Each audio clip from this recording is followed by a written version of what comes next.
Good morning. We're having a chilly morning. This is July 2nd and we have about 40 degrees this morning. So that's why I have my jacket on in July. I wanted to take time this morning to go through these minerals that I'm using to amend this potato bed and just share with you why I'm using these different amendments and the importance of them. The first one that I'm going to go through is the kelp meal. This kelp meal I get from Maine, and it's like a small powder to a small granule size. The kelp is so important for trace minerals. It gives me about 70 to 80 different minerals that I apply to the soil. And the most important one that's in this, for me at least, is the iodine. That's something that we're lacking very much here in northern Michigan. I also feed my animals this kelp. So like our chickens, I'll put a handful of this in with the chicken feed every morning, and it really helps with their egg production and the quality of their eggs as well. Another thing that I'm using is feather meal. This is my nitrogen source, and it's a slow release nitrogen. This is literally just ground up feathers, and it releases by the biology breaking it down. So it's not like a chemical fertilizer where you put it in and then it can just, the rain can wash it out. The nitrogen becomes available as the microbes break this down and decompose it. So it's really nice for giving the plants nitrogen through their growth cycle. Another chicken product that I have is this. This is chicken compost. This comes from our winter pens. We have what we call our animal greenhouse that the chickens are in the wintertime.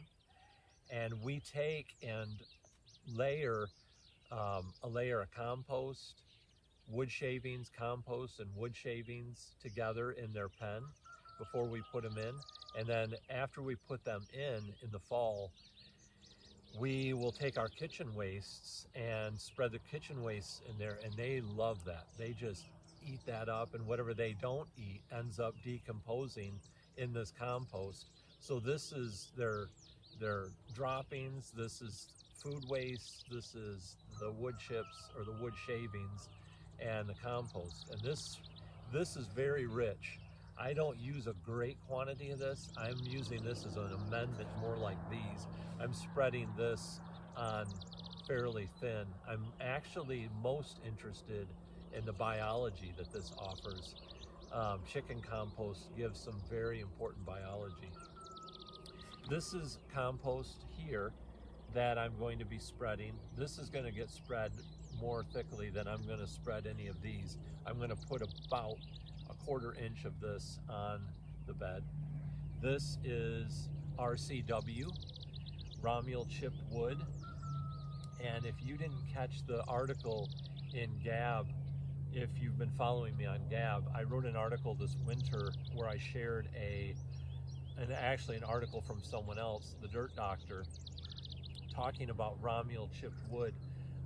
Romuel chipped wood are branches from deciduous trees that are about 2 3/4 inches in diameter and smaller. And the incredible thing about this product is that the carbon nitrogen ratio on this is about 1 to 40.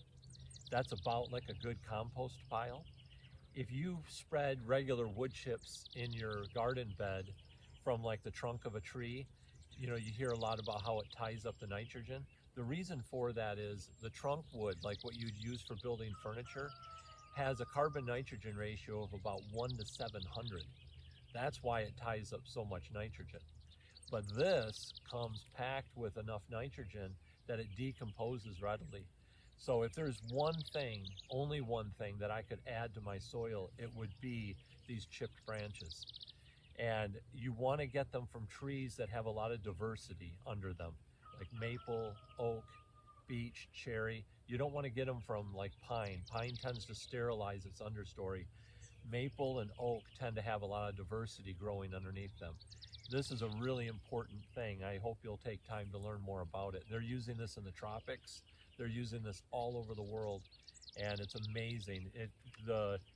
If you were just to use this and you put about 5/8 of an inch of this over your soil and stirred it in shallowly, 5/8 of an inch of this is enough fertility for vegetables for 5 years. So I don't apply quite as much each time I plant, because I apply it every year that I'm planting. So I'll put, let's say, like a 1/4 inch of this on, and it really makes a big difference in quality of what I'm growing. Now I'm talking about 1/4 inches of this and 1/2 inches of this. I want to share some math with you that I think will help you. If you can remember this, there's 231 cubic inches in a gallon. It's easy for me to remember because our area code of our telephone number is 231. But for you, if you can remember that there's 231 cubic inches per gallon. Now, why is that important? Because when I want to understand how much compost or RCW to spread over my bed, in order to do the math, this really helps. So if this is a 4-gallon bucket, then I have 924 cubic inches. A 5-gallon bucket would have 1,155. So by figuring that math and doing that math, if I know that in a square foot there's 144 square inches, if I want to be an inch thick, then I got 144 cubic inches.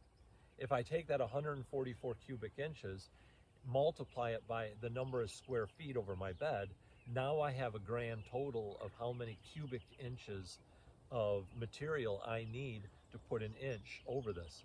So if that's tens of thousands of cubic inches, I divide that by, let's say, 924, which is a 4-gallon bucket. Now I know how many 4-gallon buckets I need to do the whole bed. And I use the same math when I'm watering. So I hand water everything with a hose and with a fan sprayer. And once I know how long it takes my hydrant and my sprayer to fill a 4-gallon bucket, once I know how many 4-gallon buckets I need for an inch, now I know how many minutes it'll take me to cover this bed with an inch of water. So if you can memorize that 231, that 231 cubic inches per gallon, I think you'll learn very quickly how you can know how much compost and how much RCW or whatever it is that you're spreading over your beds. So I was going to try this morning to show you my tilther that I was going to use to stir this in. I've got a bearing that's gone out on it and I haven't gotten to the workshop yet. So that's not going to happen. But in my next video, I'm going to come back here, and after I get these all amended and ready, I'm going to show you my garden rake. And some of you are thinking, what's the big deal about a garden rake? When you see my garden rake, you'll understand why it's so nice. It really helps me do my job a lot faster. So I'm actually real interested in showing you that.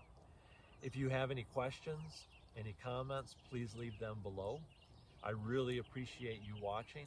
And if you're enjoying this content and you feel like it's valuable, please share it with other people and let them know that it's here.